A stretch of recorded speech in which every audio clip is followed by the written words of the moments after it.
right. I'll let you know when you've got 3 minutes to go. 3 minutes. I'll let you know when you've got 2 minutes. 2 minutes. All right, and we are rolling. Excellent. Well, I watched the film a couple of days ago. I loved it. I didn't expect the whole look of it. I expected something else, but I loved it nevertheless. Somebody described it as bureaucratic noir. Would you agree with that assessment? Bureaucratic noir. Yeah, I mean, it feels like that kind of... To me, it feels like this kind of paranoid sense of humor. Like, it feels very funny to me in the way the book... It's based on a Dostoevsky novella, and it feels similarly comedic in a paranoid way, which maybe coincides with the bureaucratic noir genre. Yeah, it just makes me feel that it's a film where you'd want noir, but it's difficult to access because of red tape. Yeah, exactly. But, yeah. It would be really mysterious, but you have to fill out all these forms. I think as, like an iTunes tag, right. I don't think that's in the top. Okay, customers who search for bureaucratic noir also liked Sucker Punch. That's okay. Yeah? I don't mind. You're okay with that? Yeah, I don't think I'll have a breakdown. But yeah, it's difficult to know, isn't it? Because they're sort of, I wonder what it's like the word dystopian is a very strange word that doesn't necessarily evoke the same thing to everyone, or, it's kind of dark, lighting. That's kind of yellow. Yeah. And blue. Yeah. I'd say, more Double Life of Veronique as the lighting. I bet everyone who's been here mentioned the word Brazil or Terry Gilliam. Yeah. How did you arrive to this particular aesthetic of the film? Just straight from Terry, really. Terry was there every day. And, it was just great to have him there as an on-set resource. More than a Was resource. it his doppelganger, mate? I don't know. Yeah, he was there. I kept him in Hawaiian shirts, and it was a good collaboration. I mean, for me, it wasn't something we had in mind, except when the cameraman and I would say, we shouldn't use this wide-angle lens because it'll look like Brazil. But I suppose it is... Jesse's quite like Jonathan Pryce, and in any, you did Evita. Yeah. And so as soon as you did that, alarm bells started to ring. Perfect. Yeah. For me. And I suppose, there aren't that many English films that aren't set in a realistic world, or films made in England, and he has a sort of fantastic aesthetic. But to me, I guess Brazil feels more broadly satirical, and it's peopled with more grotesque, consumerist, and that feels more about kind of maddening bureaucracy. Whereas for me, the book and this... Sorry, I have a cold. Maybe you can drop the sound out for that disgusting mucal bubble. Yeah, just scrap the whole interview. Yeah, I'll just recast. Is about, more loneliness and a kind of a slightly timid romantic figure who's about to fade away.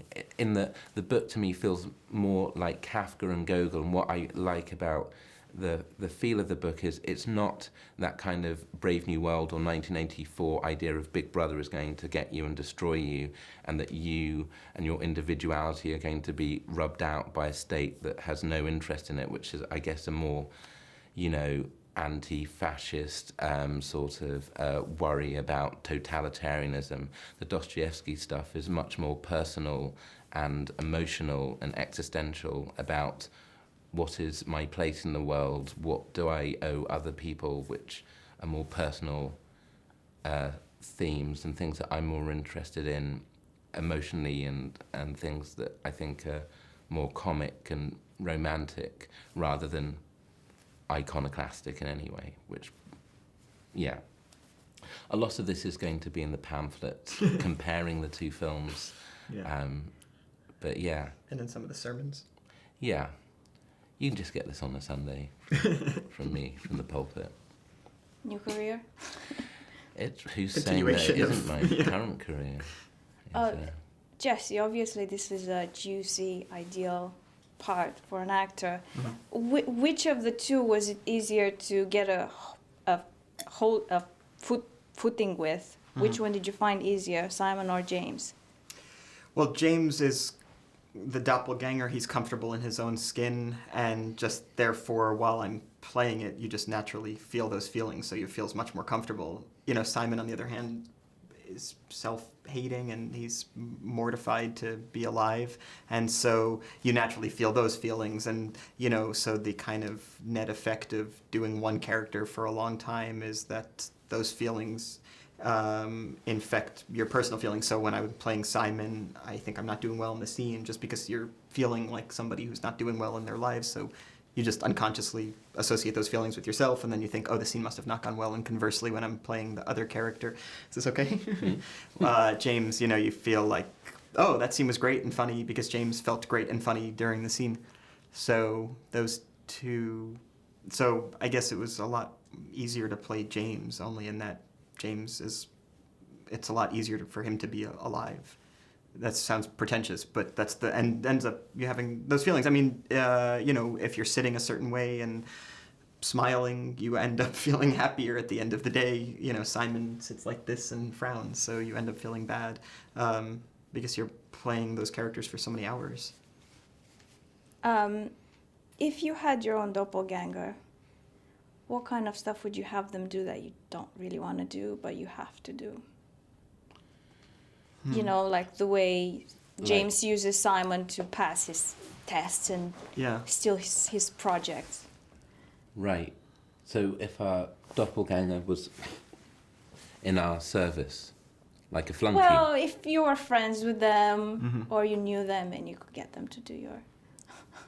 This is like the great plot of a lot of the twin movies, you know, like, I have to go on a date tonight and I really don't want to go. I don't like this guy. Like, okay, you go with me and I'll stay and study. Like just tax stuff or admin? I guess like some of the more bureaucratic noir stuff, like I wouldn't want to take care of. I couldn't think. Yeah, stuff that I don't want to... But you don't need somebody who looks like you to do your taxes. I prefer it. But, I mean, yeah, I mean, I don't need to rub out guys as much as I used to, so I don't have that many unpleasant tasks that I'd need to siphon off to replicas of myself. But and in a way, like the things that are unpleasant, in a way, are the things that make you grow. Yeah. The most. So I don't love. Would you want to lose that? There's some gardening stuff that I just can't get on top of. But it builds character. It's not building anything. No. I just don't know. What about helping you write a script or something? I know you write as well. Yeah, that would be good. Yeah, I mean, I like to write with people that look different than me, just to vary the aesthetic in the house. Yeah, whereas I write in front of a mirror. Yeah, so it's just... You write actually on mirrors. Yeah. Yeah. It gets hot. Okay, and the last one. That was... One of my favorite lines is like this horrible dating advice that James gives Simon, and that line where he says, you need to put your hand on a girl's waist to show that you're interested, but but also that you can push her down the stairs. Yeah. What's the worst or / most interesting dating advice you've ever received or given? Either or works. Well, clearly I've never given any advice. Yeah, no. No one would solicit advice. And neither do I think I've received advice. Maybe you're not receiving it because you're not giving it. You're not part of the circle. Yeah. It's a contract that I haven't entered into. Yeah, whereas I'm part of the perpetual circle. We're always giving and receiving this kind of advice, and we meet weekly. What kind of advice? Could you give me an example of advice you've given or received so I can have a context? I don't know. See, it's Sorry, really guys, we've run tricky. out of time now. Sorry. Thanks for- Gonna have to leave you